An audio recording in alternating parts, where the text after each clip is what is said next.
The observation deck hummed with the nervous energy of 200 species, all pretending they weren't watching her. Commander Vexler of the Galactic Defense Academy pressed his primary manipulator against the transparasteel viewport, his three eyes narrowing as he studied the transport shuttle descending through Cadros Prime's violet atmosphere. That's her, his aide, a young Thraxian named Pick, whispered. The kid's voice, modulated, crackled with barely contained excitement, or maybe fear. Hard to tell with Thraxians. That's her, Vexter confirmed, though confirmation seemed unnecessary. The entire upper echelon of the Academy had received the classified briefing. The hushed conversations in the council chambers, the warnings transmitted through encrypted channels that took 17 security clearances just to access human, female, 23 solar cycles old according to their primitive measurement system. Name Kira Monroe. And apparently the single most dangerous thing to enter Academy grounds in 300 years. Vexter would have laughed if he wasn't so damn nervous. The shuttle touched down with practiced precision, its landing struts hissing as they made contact with the arrival platform. Around him, the observation deck had gone silent. Even the Corthian delegates, who never shut their vocal apertures for anything, had stopped their incessant chattering. She looks small, Pick observed. The deadliest toxins come in the smallest packages, Vexter muttered, immediately regretting how dramatic that sounded. But it was true, wasn't it? The files, the reports, the incident logs that had somehow made their way into council hands despite humanity's best efforts to suppress them. Kira Monroe, dishonorably discharged from Earth's military after, quote, catastrophic insubordination resulting in the unauthorized termination of a hostile engagement. Translation: she'd ignored direct orders, gone rogue, and somehow won a battle that 3 tactical AIs had calculated as absolutely unwinnable. The shuttle door opened. Vexter leaned forward, and he wasn't alone. Every being in that observation deck pressed closer to the viewport, watching as the human emerged into Cadros Prime's amber sunlight. She was underwhelming. No, that wasn't fair. She was exactly what she appeared to be. A young human female of average height and build, carrying a single duffel bag over her shoulder. Dark hair pulled back in something humans called a ponytail. Standard cadet jumpsuit in Academy gray. No weapons visible, which meant nothing, because humans were weapons. This is the one they're afraid of. Pick sounded disappointed. Look at her eyes, Vexter said softly. Even from this distance, even through the viewport's slight distortion, those eyes were visible. Not their color, which was some shade of brown according to the file, but the way they moved, constantly scanning, cataloging, calculating. She walked across that landing platform like someone expecting an ambush at any moment and somehow making it look casual. She moves like a hunter, someone behind Vexter whispered. That was it exactly. She moved like a predator in a room full of prey, even though she was supposed to be the rookie, the newcomer, the lowest-ranking cadet in the entire Academy. Vexter's comm unit buzzed. Commander, Director Salvex wants you in the main briefing room, now. Of course he did. The director always wanted updates on things that made him nervous, and Kira Monroe definitely made him nervous. Kira stepped off the transport and immediately wanted to go back to Earth. Not because Cadros Prime wasn't beautiful, it was stunning actually. All purple skies and crystalline no. Wait, not that word, all purple skies. And gleaming architecture that seemed to grow from the ground rather than being built on it, but because she could feel the eyes, hundreds of them, thousands, maybe all watching her like she was some kind of exotic animal that might explode at any moment. Welcome to Galactic Defense Academy. Cadet Monroe, a mechanical voice announced from the greeting terminal. The holographic interface shimmered into existence, displaying what she assumed was a welcoming smile, though on Kixian face it looked more like someone was trying to digest something unpleasant. Please proceed to Registration Hall 7 for orientation and assignment. Thanks, Kira muttered, adjusting her duffel bag. The weight was familiar, comforting. Everything she owned in one bag, just like always. Light and mobile, that was the key. Never get attached to anything you couldn't carry. The walk to Registration Hall 7 took 20 minutes through corridors that seemed designed to intimidate, massive vaulted ceilings covered in bioluminescent patterns, statues of famous military leaders from a dozen different species, all of them looking stern and accomplished and very much not human.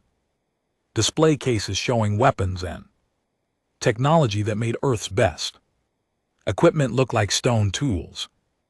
Yeah, she got the message. Humans were the new kids, the babies of the galactic community. Should be grateful just to be here. Except Kira wasn't big on gratitude, especially the forced kind. Registration Hall 7 was chaos in the most organized way possible. Lines of cadets from probably 50 different species all filling out. Holographic forms getting retinal scans, having their biological signatures recorded for the Academy database. The noise was overwhelming, hundreds of conversations in languages that her translator implant struggled to keep up with. Next, a bored voice called out. Kira approached the registration desk, where a Valorian clerk looked up from his datapad with the kind of expression that suggested he'd rather be literally anywhere else. Name: Kira Monroe, Human Earth Sector. The clerk's antenna twitched just once, but Kira caught it. Recognition, fear, annoyance. Ah yes, you're expected. He tapped something on his datapad, and his demeanor shifted slightly, more professional now, less bored. Biometric scan, please. Place your hand on the panel. Kira did. The panel glowed blue, then green, then settled on a pulsing amber color. Interesting, the clerk muttered. Your adrenaline response is elevated. Are you nervous, Cadet Monroe? Are you always this nosy? Kira shot back before she could stop herself. The clerk's antenna twitched again, but this time something that might have been amusement flickered across his features. Fair enough, you're cleared for standard cadet housing, Block 17, Room 426. Your course schedule has been transmitted to your personal device. Orientation begins at 6th bell tomorrow morning. Do not be late. The Academy takes punctuality very seriously. Got it? Anything else? Yes, actually. The clerk leaned forward slightly, lowering his voice. A word of advice, human to well human. Keep your head down, don't make waves. The Academy isn't Earth. The rules here actually mean something. Kira studied him for a moment. There was genuine concern in his eyes, which was surprising. Thanks for the tip. You're welcome. Next. The housing block was a 10-minute walk, through more impressive corridors and past more intimidating statuary. Kira found room 426 without much trouble, pressed her palm to the lock panel and watched the door slide open to reveal a closet. Okay, not technically a closet, but damn close. A sleeping platform that folded out from the wall, a desk surface that probably did the same, and a hygiene station behind a privacy screen that looked like it had been designed for someone significantly smaller than her. Home sweet home, she said to the empty room. Her comm device chimed. New message from someone called Commander Vexler. Report to Training Complex Alpha at 8th Bell. Mandatory evaluation for all new cadets. Wear standard physical training attire. Do not be late. Kira tossed her duffel on the sleeping platform and sat down next to it. Through the narrow window she could see the academy grounds spreading out below. Training facilities, classroom, buildings, recreation areas. Cadets everywhere moving in groups. Laughing, talking. Looking like they belonged. She didn't belong here. Everyone knew it. She knew it. The question was whether they'd figure out why before she did what she came here to do. Her hand moved unconsciously to the small data chip hidden in the lining of her jacket. Still there. Still safe. Still containing information that would probably get her killed if anyone found it. What the hell did I get myself into? She whispered. Vexler stood at the front of Training Complex Alpha, watching the new cadets file in. 237 of them this cycle, representing 42 different species. All of them eager, nervous, trying to look confident and mostly failing. And then there was Kira Monroe. She entered last, moving with that same predatory grace he'd noticed on the landing platform, while the other cadets clustered together in their species groups. Seeking comfort and familiarity, she stood alone near the back of the formation, not hiding exactly, just separate. Attention. Vexler's voice boomed across the training complex, amplified by the acoustic design of the space. 237 cadets snapped to something resembling attention. Welcome to Galactic Defense Academy. For the next 4 solar cycles, this facility will be your home, your school, and your crucible. You came here from across the galaxy, from worlds and cultures so different that some of you cannot even breathe the same atmosphere. He paused, letting that sink in. Several cadets in environmental suits shifted uncomfortably. But you all share one thing: you want to serve, you want to protect. You want to prove that you have what it takes to stand alongside the finest warriors in galactic history. Well, guess what? Wanting doesn't mean a damn thing. In this academy, you will be tested in ways you cannot imagine. You will be pushed to your limits and then beyond. Some of you will quit. Some of you will fail. And a very, very few of you might actually graduate. His 3 eyes swept across the formation, deliberately skipping over Kira. He'd look at her later when it wouldn't be so obvious. Your first evaluation begins now. You will complete the standard cadet obstacle course. This is not a race. This is not a competition. This is an assessment of your basic physical capabilities and Problem-solving skills. The course adapts to each species. Biological parameters, so don't bother looking for shortcuts. Begin when ready. Dismissed. The cadets scattered toward the course.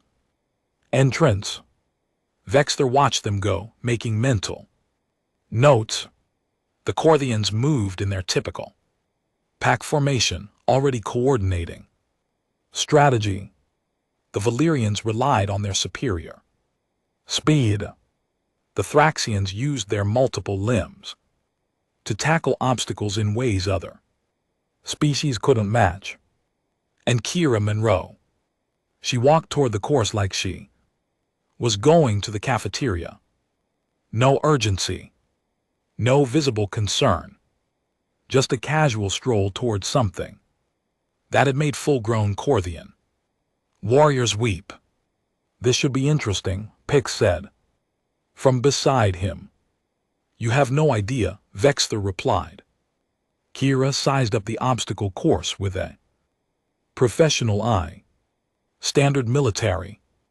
Set up more or less. Walls to climb, trenches to cross. Balance beams, rope swings, the whole predictable package. Except this version was about 3 times larger than anything on Earth. Built to accommodate species ranging from the tiny Pixari to the massive Corthians. Adapts to biological parameters, the commander had said. Kira wondered what that meant exactly. Would it get easier for her human physiology? Or harder? Only one way to find out. She started running. The first obstacle was a simple wall. Maybe 12 ft high with handholds. Kira hit it at full speed, found her grip points and scaled it in seconds. On the other side, a cargo net stretched across a muddy pit. Easy. She crossed it hand over hand, dropped to the ground, kept moving. Behind her, she could hear the other cadets shouting encouragement to each other. Species-specific strategies being deployed. Everyone working together in their little tribal groups. Kira worked alone, always had. The course got harder. A series of platforms that rotated when you stepped on them, requiring perfect balance and timing. Kira made it across in 4 jumps. Nearly slipped on the last one. Recovered with a reflexive twist that would have made her old drill instructor proud or furious, probably both. Then came the fun part. A vertical climb up what looked like the side of a small mountain. And GT clears throat. And GT, except the handholds kept retracting into the wall at random intervals. Kira grabbed the first hold, pulled herself up, and immediately had to lunge for another one as the first disappeared. Her shoulders screamed in protest, but she kept climbing, kept moving, kept finding the next handhold just before the previous one vanished. At the top, breathing hard, she looked back down. Maybe half the cadets were still struggling with the cargo net. Another quarter had made it to the rotating platforms. Only a handful had reached the climbing wall, and none of them were human. Kira grinned despite herself. Then she turned and faced the final section of the course. Oh, that was nasty. A series of narrow beams suspended over water, except the water was glowing in unpleasant green color and bubbling ominously. Signs in multiple languages warned of its caustic properties. The beams were moving, swinging back and forth on cables, never in the same pattern. Adapts to biological parameters, Kira muttered. Right. So what fresh hell did it adapt this into for me? She stepped onto the first beam. It immediately dropped 6 in and started swinging faster. The second beam was even worse, tilting. At a 45 degrees angle the moment her weight hit. Kira stumbled, windmilled her arms. Barely kept her balance. This wasn't just testing physical ability. This was testing whether she could handle completely unpredictable variables while under pressure. Kira loved it. She stopped trying to predict the beams and just moved, trusting her reflexes, letting her body react faster than her brain could process. Jump, balance, adjust, jump again. The caustic water bubbled 6 ft below. Sorry. One slip and she'd be taking a very unpleasant bath. Come on, Monroe, she growled at herself. You've done worse, you've done so much worse. The final beam led to a platform. Kira launched herself at it, felt her foot slip at the last second, found herself falling, reached out desperately and caught the platform's edge with one hand.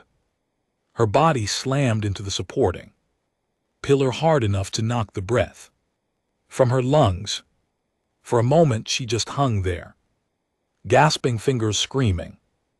Below her the caustic water bubbled and hissed. Then she pulled herself up. One hand, then the other. Legs swinging, finding purchase. Dragging herself onto the platform. She lay on her back for maybe 5 seconds, staring up at Cadros Prime's purple sky. Then she stood up, walked to the course exit and found Commander Vexler waiting for her. All 3 of his eyes were wide with something that looked suspiciously like shock. Cadet Monroe, he said slowly. That was impressive. Was it? Kira shrugged, trying to ignore the way her entire body was shaking. Seemed pretty straightforward to me. Straightforward? Vexler made a sound that might have been a laugh or a cough. You just completed a course that has a 60% failure rate for first-time attempts. In 14 minutes, the Academy record is 11 minutes set by Accordion with 4 arms and reflexes 3 times faster than yours. Cool. Do I get a medal or something? Behind Vexler, his aide, that young Threxian, was staring at her with unconcealed awe. Several other instructors had gathered to watch, all of them looking at her like she just sprouted wings. Kira hated being stared at. You should go clean up, Vexler said. Finally, orientation continues tomorrow at 6. Bell. And Cadet Monroe. Yeah. That chip in your jacket lining. You should probably find a better hiding place. The Academy scanners are quite sophisticated. Kira's blood went cold. She kept her expression neutral through sheer force of will. I don't know what you're talking about, Commander. Of course you don't. Vexler turned away, then paused. Welcome to the Academy, Cadet. Try not to burn it down. Kira watched him walk away, her mind racing. He knew. He actually knew about the jib, which meant either the scanners really were that good or someone had tipped him off, or worst case scenario, she'd been compromised before she even got here. Around her, the other cadets were finishing the course, celebrating their completions, commiserating over their failures. Normal Academy stuff. Normal cadet experiences. Nothing about this was normal. Kira headed back toward the housing blocks, trying to look casual, trying not to run.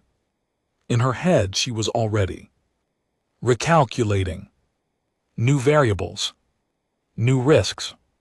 The mission hadn't changed, but the difficulty level just went from hard to nearly impossible. She's the one they warned us about, someone whispered as she passed, Not to her, but about her. The words carried in the alien atmosphere probably farther than the speaker intended. Kira kept walking. Didn't react, didn't acknowledge. But inside, a cold certainty settled into her bones. Whatever game she'd walked into, the other players already knew her cards. They were watching, waiting, probably hoping she'd slip up and give them a reason to kick her out or worse. Well, too bad for them.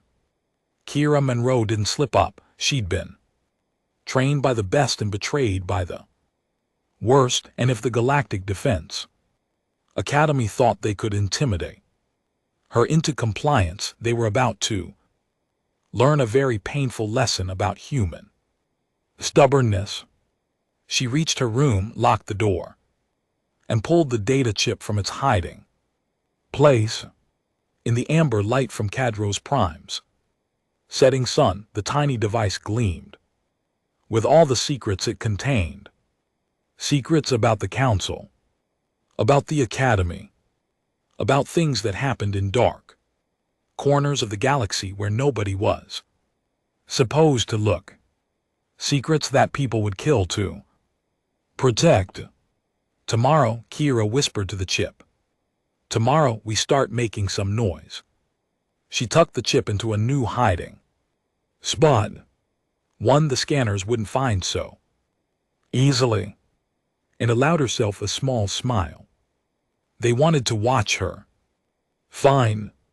She'd give them a show they'd never forget. The observation deck's lights winked out, one by one as night fell across Cadro's prime. In the darkness, 200 species slept or meditated or did whatever their biology required. Only Kira Monroe lay awake, staring at the ceiling, planning her next move in a game where the rules kept changing and the stakes were higher than anyone realized. Morning on Cadro's prime arrived with 3 suns breaching the horizon in sequence, each casting a different shade of light across the Academy grounds.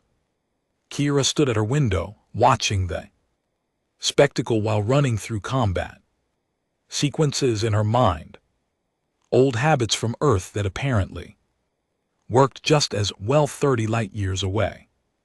Her comm device chirped exactly at 6. Bell. Orientation. Time to meet the people who would either become allies or obstacles, and knowing her luck, probably both. The orientation hall was massive, designed to accommodate species that ranged from knee-high to ceiling scraping.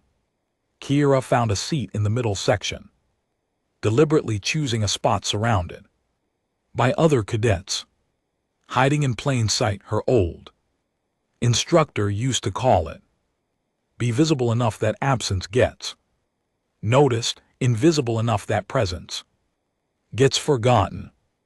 Is this seat taken? A voice asked. Kira looked up to find a Quellan female, all blue-gray skin and curious amber eyes, gesturing at the empty chair beside her. It's yours if you want it, Kira replied. The Quellan sat down with a fluid grace that suggested either dance training or military discipline, possibly both. I'm Zara. I saw you run yesterday. That final beam sequence, I've never seen anyone move like that. Just got lucky, Kira said, keeping her tone neutral. Luck. Zara laughed, a sound like wind chimes in a storm. Humans have interesting definitions for skill. I'm from the Quellan Defense Corps, 6 years combat experience before they sent me here for advanced tactical training. That wasn't luck. That was training I can't even identify. Before Kira could respond, the lights dimmed. A holographic projection materialized at the front of the hall, displaying the Academy crest, all elegant geometric patterns and symbols representing the founding species. Director Salvex appeared on stage, towering Morphaxian whose chitinous exterior gleamed under the spotlight. When he spoke, his voice resonated through translation implants in a dozen languages simultaneously. Cadets, you have survived your first evaluation. Congratulations. Some of you excelled, some of you merely survived. Both outcomes are acceptable for day 1. What matters now is growth, adaptation, and understanding your place in the larger galactic defense structure. Kira listened with half her attention, while the other half cataloged escape routes, security camera positions, and potential allies among the gathered. Cadets. Old paranoia, except it wasn't paranoia. When people actually were watching you. The Academy operates on a merit-based advancement system, Salvex continued. Your species, your home world, your political connections, none of that matters here. Only performance, only results. You will be evaluated constantly, often. Without your knowledge, excellence is expected, mediocrity is tolerated briefly. Failure is not an option for those who wish to remain. Beside her, Zara leaned closer and whispered, "He's looking at you." Kira glanced up.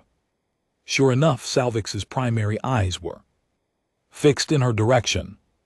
Though whether specifically on her or the general area was hard to determine. Our newest cadets include, Salvex announced, among them we have our first human cadet. Kira Monroe, please stand. Every instinct screamed at Kira to refuse to stay seated, to not draw attention. But that would only make things worse. She stood slowly, keeping her expression neutral while hundreds of eyes turned toward her. Humanity is a recent addition to the galactic community, Salvex said, his tone impossible to read. Their military history is brief, but remarkably violent for such a young species. We are curious to see how human training translates to Academy standards. Cadet Monroe, do you have anything to say to your fellow cadets? It was a trap. Had to be. Say the wrong thing and confirm whatever suspicions they already had. Say nothing and look weak, unprepared. Kira chose option 3. I'm here to learn, same as everyone else, she said clearly, and maybe teach a few things along the way. Humans are pretty good at adapting to hostile environments. We've had a lot of practice. A ripple of something moved through the crowd. Laughter, appreciation, threat. Assessment, hard to tell. Indeed, Salvex said. His mandibles clicked together in what might have been amusement. We shall see. You may sit. Kira dropped back into her seat, hyper-aware of the attention still focused on her. Zara gave her a subtle nod of approval. The orientation continued for another hour, covering Academy regulations, training schedules, evaluation criteria, and about 15 different ways cadets could get themselves expelled or worse. Kira memorized everything, particularly the parts about unauthorized access to classified information and penalties for espionage. Funny how they emphasized those sections, while half the room was still looking at her. When the assembly finally ended, cadets began filing out in their species clusters. Kira hung back, waiting for the crowd to thin. She'd learned that exits were dangerous, choke points where ambushes happened or conversations got forced. Cadet Monroe, Commander Vexler, materialized from a Side entrance like he'd been waiting. Specifically for her. Probably had been. A moment of your time. Not a request. Kira followed him through a side corridor that led away from the main halls. The walls here were bare metal instead of decorative, functional instead of impressive. Service passages that staff used but cadets weren't supposed to know about. Where are we going? Kira asked, keeping her voice steady. Somewhere we can speak privately. Vexter replied. He stopped at an unmarked door, pressed his hand to the access panel, and gestured for her to enter first. The room beyond was small, sparse. Table, 2 chairs, walls that probably had enough sound dampening to muffle a small explosion. An interrogation room pretending to be a conference space. Kira sat without being asked, a small act of defiance that Vexter acknowledged with something that might have been approval in one of his eyes. You're wondering why I brought you here, he said, taking the opposite chair. I'm wondering when you'll get to the point. Kira corrected, sir. The data chip, what's on it? Direct, unexpected. Kira had prepared 17 different cover stories, but Vexter's bluntness threw her off balance, which was probably the intent. Personal files, she said, pictures from home, letters from family. Standard sentimental stuff. Interesting considering Earth's preliminary security scan showed the chip contains encrypted military-grade data requiring authorization codes you shouldn't possess. Vexter leaned forward. So let's try again. What's on it? Kira met his three-eyed gaze without flinching. Even if I knew, which I don't, why would I tell you? Because I'm trying to help you, you stubborn human. Because there are members of the council who want you expelled before you finish your first week. Because whatever game you're playing could get you killed, and despite what you might think, I'd prefer that didn't happen on my watch. The concern in his voice sounded genuine, which made it more dangerous. Kira had learned to handle enemies easily enough. Potential allies were trickier, especially when she didn't know their actual agenda.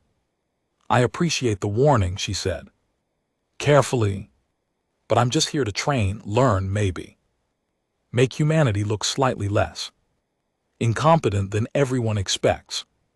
That's the whole mission. Is it? Vexter studied her for a long moment. Fine. Keep your secrets. But understand this, Cadet Monroe. The Academy has survived 3,000 years by being very, very good at uncovering secrets. Whatever you're hiding, we will find it. Eventually. Better it comes from you than from a security investigation that leaves you in a detention cell. Noted, Kira said. Are we done here, Commander? I have combat simulation training in 20 minutes and I'd prefer not to be late. On day 2. Vexter made that sound again, half laugh, half cough. Dismissed. And Cadet, try not to break any records today. Some of the instructors are already filing complaints about the human showing up their best students. Kira left the room, walked calmly down the corridor until she was sure Vexter wasn't following, then allowed herself exactly 10 seconds of panic. They knew about the chip.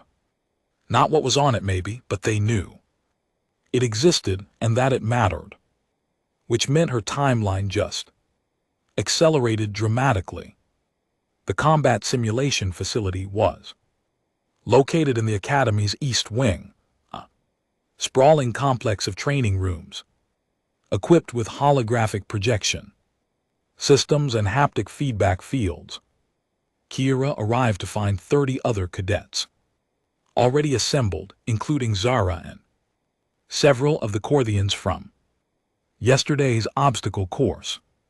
Instructor Thane, a battle-scarred Valorian with cybernetic enhancements, covering half his face, stood at the front of the room.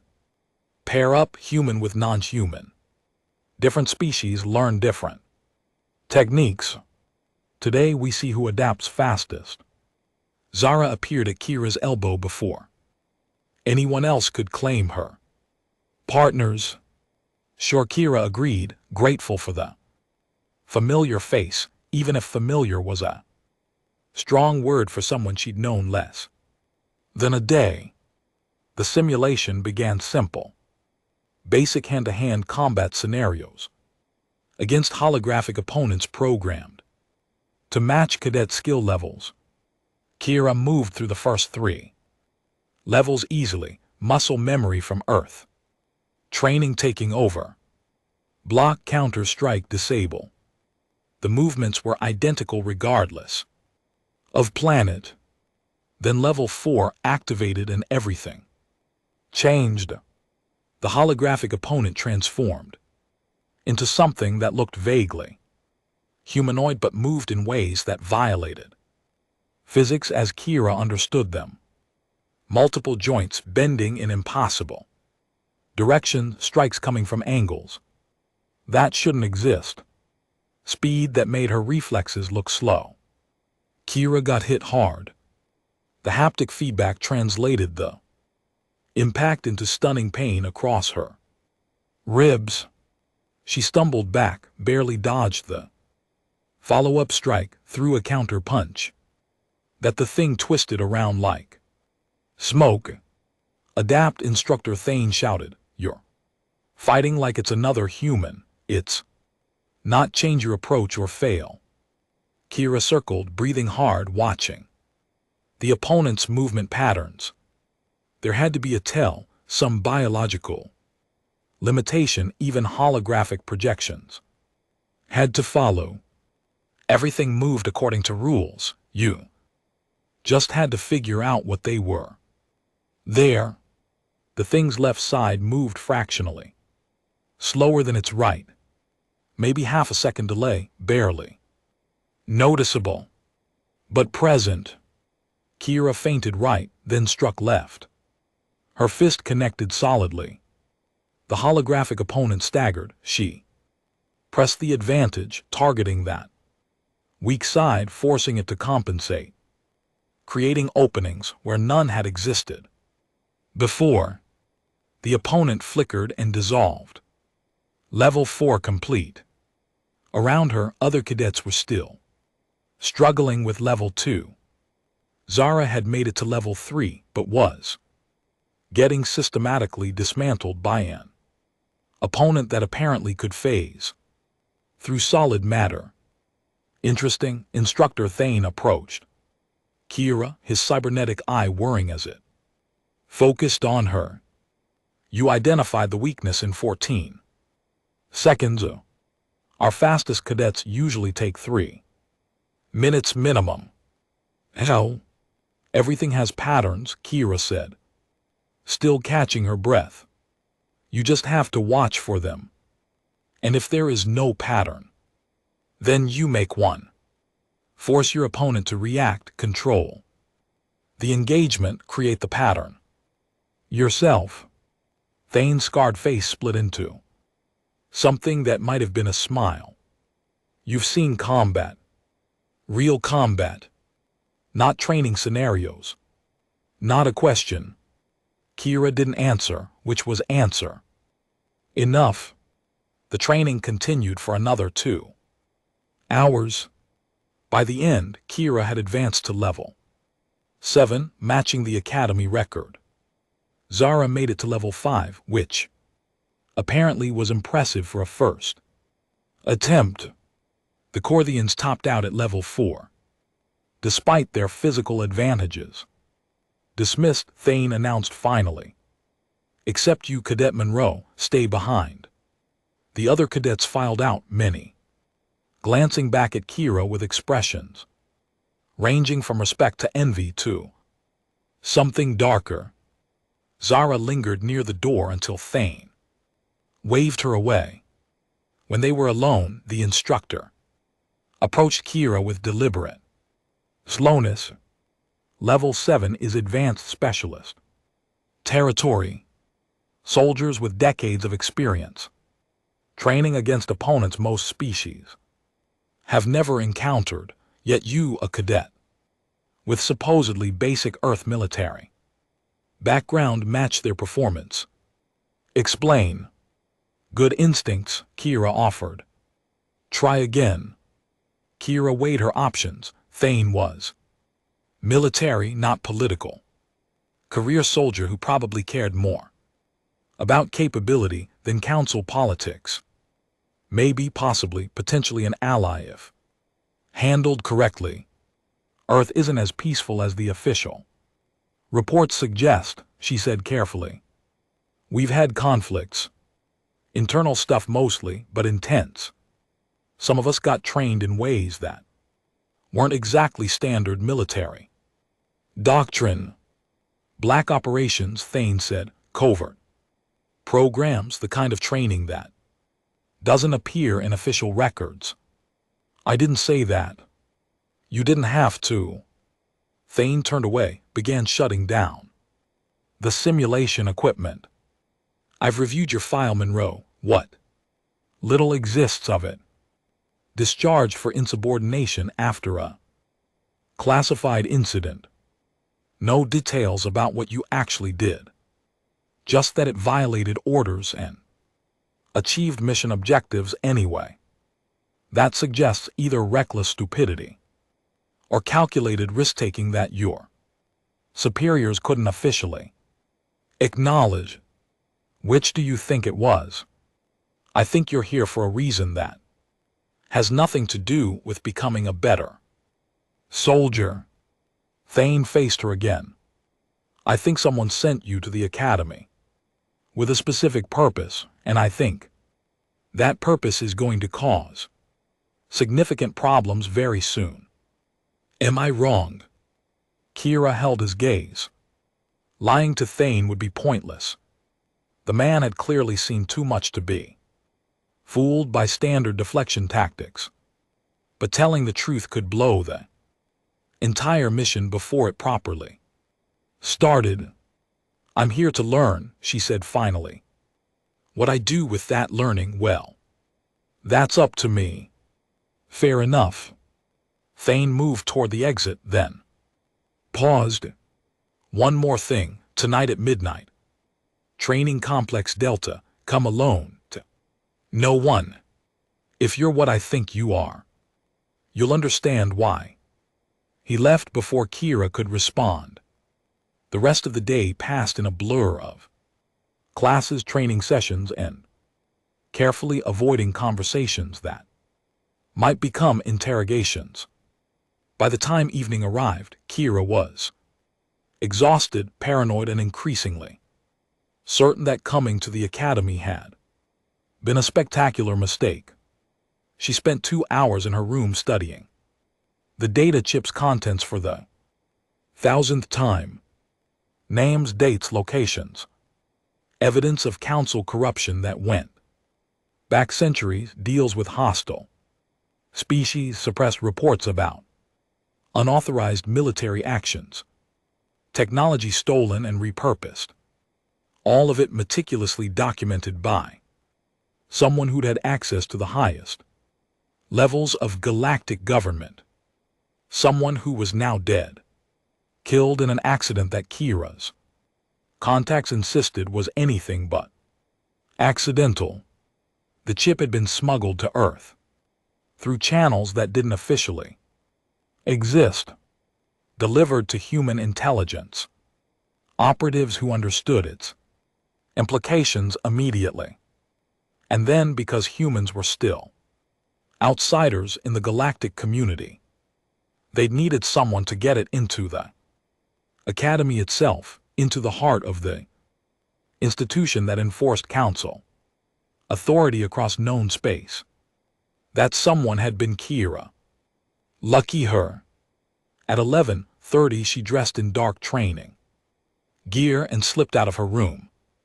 The academy grounds at night were beautiful in an eerie way, lit by bioluminescent pathways and the ambient glow from Cadro's Prime's 3 moons. Security patrols moved on predictable schedules that Kira had already memorized. Training Complex Delta was on the far edge of Academy grounds, near the atmospheric barrier that separated breathable air from the toxic environment beyond. Kira approached carefully, watching for ambushes, half expecting this to be a trap. Instructor Thane waited inside, along with 3 other figures. 2 Kira didn't recognize, the third was Zara. "What is this?" Kira demanded, hand dropping automatically to where her weapon would be if she'd been allowed to carry one. "Relax," Thane said, "we're not your enemies, at least not yet." Comforting. "Let me introduce you properly. This is Marcus Devane, former Earth Special Operations, now Academy Tactical Instructor. Dr. Prella Kix, Quellen Intelligence Analyst, and you already know Zara, who, like you, has reasons for being here that aren't entirely honest." Zara had the grace to look slightly guilty. "Surprise. I'm supposed to trust you now?" Kira asked, addressing the group generally. "No," Thane replied, "trust is earned, but cooperation is necessary. We know about the data chip, Monroe. We know what's on it, or at least the general contents. And we know that you're planning to expose Council corruption using Academy systems to broadcast the information across the entire galaxy." Kira's hand moved toward the concealed chip location automatically, then forced herself to stop. "How?" "Because we're part of the same network. That sent you here," Marcus said. His accent was pure Earth, probably North American region. "Different branch, same objective. The Council has been operating above oversight for too long. Someone needs to expose what they've been doing. But sending one person, one chip, one desperate attempt, that was never going to work." "So what's your plan?" Kira asked, still not convinced but willing to listen. Dr. Kix spoke for the first time, her voice surprisingly deep for her delicate frame. "Coordination. Multiple simultaneous leaks from different sources. Physical evidence combined with digital documentation. Testimony from witnesses who can't all be silenced at once. Your chip is part of it, but only part. And if I say no, if I decide I don't want partners, then you try alone and probably fail." Thane said bluntly. "The Council has sophisticated security protocols. One person attempting unauthorized data transmission will be caught, detained, and disappeared so quietly that no one will even remember you were here. But 6 people working together, using different access points, different timing, multiple redundancy systems. That might actually work." Kira studied each of them, looking for tells for deception, for anything that suggested this was elaborate counterintelligence designed to identify and neutralize threats. She found nothing but genuine determination mixed with fear. They were all risking everything for this, just like her. "Fine," she said finally. "I'm in. But if anyone betrays this operation, I will personally ensure they regret it." "Clear." "Crystal," Marcus grinned. "Welcome to the conspiracy, Monroe. Now let's talk about how we're going to burn down the most powerful government in galactic history." They spent the next 3 hours planning. Dr. Kix had access to restricted research databases. Marcus controlled several training facility networks. Thane had security clearances that opened doors throughout the academy. Zara possessed infiltration skills from her actual intelligence background, and Kira had the most damning evidence compiled in one place. Together, they might actually pull this off. The plan was elegant in its complexity. A synchronized data release timed for the Council's quarterly assembly, when every member species would have representatives present and unable to suppress the information before it spread. Multiple transmission points ensuring redundancy. Physical evidence distributed to independent media outlets. Backup systems in case primary channels got blocked. It would take weeks to coordinate properly.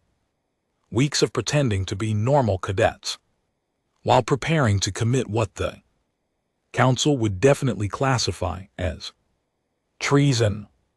One more thing, Thane said as they prepared to leave. The warnings about Monroe, the whispers that she's the one they were warned about, those didn't come from intelligence assessments. Then where? Kira asked. Council prophecy archives, apparently. Some species have precognitive abilities. 3 different precogs from 3 different worlds all reported the same vision about 5 years ago. A human female entering the academy. Young, dangerous, carrying information that could shatter everything. They described her appearance perfectly, down to that scar above your left eyebrow. Kira touched the scar unconsciously. Souvenir from a training accident when she was 16. They've been waiting for you, Thane continued, watching for the human who matched the prophecy. And now you're here exactly as predicted, making everyone paranoid. Because they don't know what you're going to do, only that it will be catastrophic for the established order. Great, Kira muttered, no pressure. Actually, Zara said it's perfect. They're so focused on watching you, waiting for you to make the prophesied move that they're not noticing the rest of us. You're the distraction whether you intended to be or not. She had a point. Kira had been treating the attention as a problem, but maybe it was actually an asset. Let them watch her, let them worry about what she might do. Meanwhile, the real work happened in the shadows around her. They split up, returning to their quarters separately, careful not to be seen together. Kira made it back to her room just before the final security sweep of the night. She stood at her window, watching Cadros Prime's 3 moons track across the sky, and allowed herself a moment of doubt. This was insane. They were cadets and instructors, planning to expose corruption at the highest levels of galactic government. The odds of success were minimal. The consequences of failure were terminal. But doing nothing was worse.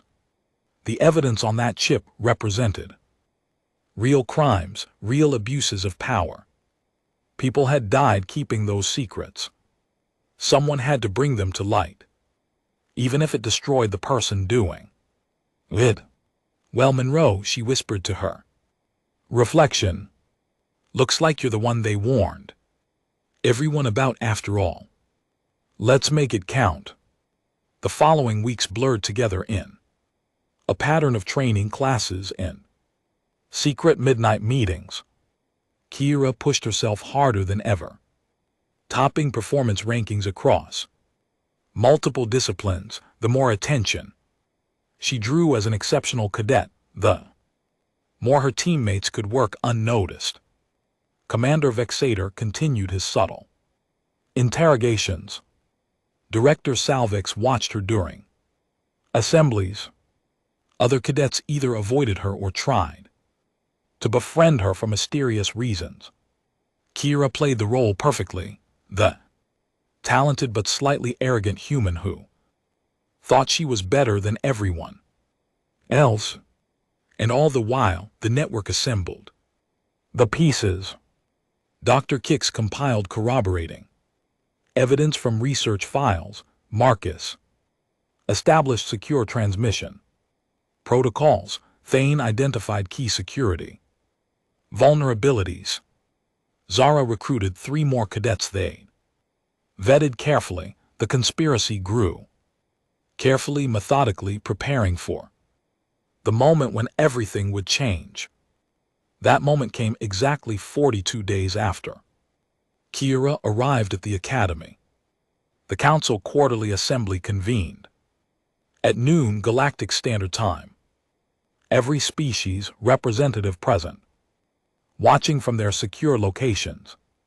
Perfect target for maximum exposure. At noon and 30 seconds, 6 different data streams launched simultaneously from 6 different Academy systems. The encrypted files spread like wildfire across galactic networks. Too many sources to shut down quickly, designed to replicate and distribute faster than security protocols could respond. By noon and 2 minutes, half the galaxy had access to 3 centuries of council corruption. By noon and 5 minutes, every news outlet in known space was broadcasting emergency reports. By noon and 10 minutes, Kira Monroe stood in Director Salvix's office, surrounded by security personnel, facing consequences she'd always known were inevitable. You destroyed everything, Salvix said quietly. His voice held more sadness than anger. 3,000 years of carefully maintained peace shattered in moments. Peace built on lies isn't peace, Kira replied. It's just delayed conflict. Perhaps you're right and we were wrong. History will judge. Salvix studied her with eyes that seemed older than ancient. The Council is demanding your immediate arrest and trial. Several member species are calling for execution. You understand what you've done to yourself. I understand. I did what was necessary. Necessary. Salvix made a sound that might have been laughter. The prophecies were clear about you being dangerous. They failed to mention you'd also be absolutely certain you were right. Am I wrong? I don't know, Salvix admitted. Ask me in 10 years when we see whether the galaxy burns or rebuilds. Meanwhile, you're confined to Academy, holding until Council representatives arrive to collect you. I'm sorry, Cadet Monroe, I actually hoped you'd prove the prophecies wrong. Security escorted her to a detention cell that was more comfortable than her original quarters, but significantly less escapable. Kira sat on the provided bench and waited, expecting fear or regret, feeling mostly tired and oddly satisfied. 3 hours later, Commander Vexator appeared at her cell barrier. You have visitors, he said. Official council representatives here to discuss your fate. This should be interesting.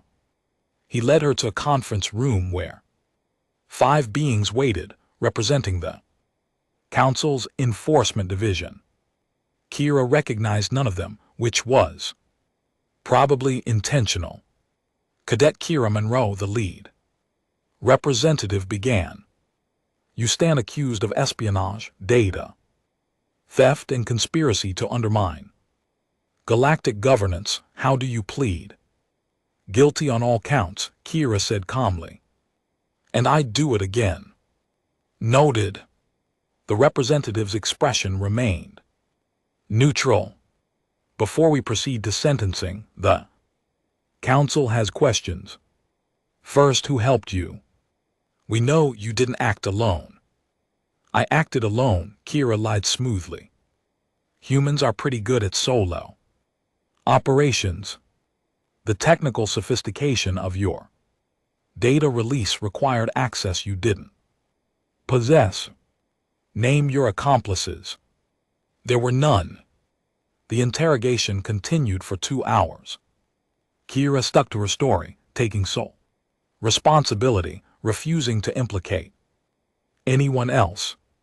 Thane, Marcus, Zara, and the others had planned for this. Kira was the prophecy. The expected threat, she'd be the fall person while they remained free to continue the work. Finally, the representatives conferred quietly, then turned back to face her. The council has decided, the lead representative announced. Normally, crimes of this magnitude would warrant severe punishment, execution, or permanent exile. However, circumstances have become complicated. The information you released has triggered widespread protests across multiple systems. Millions of beings demanding reforms. Several member species threatening to withdraw from council authority unless corruption is addressed properly. Punishing you harshly might make you a martyr and escalate tensions. Kira waited, sensing a trap. Therefore, you will be expelled from the academy immediately. You will be returned to Earth and prohibited from leaving human territory indefinitely. Your actions have been classified as unauthorized but not officially criminal, a technicality that allows us to avoid trial proceedings. Consider yourself fortunate. That's it. Kira couldn't hide her surprise. You're just sending me home. Don't misunderstand. Your life as you knew it is over. You'll be monitored constantly. Any attempt to leave Earth will result in immediate detention. You've burned every bridge that existed between you and the galaxy. Yes, Cadet Monroe, that's it. They escorted her back to her quarters to collect her belongings.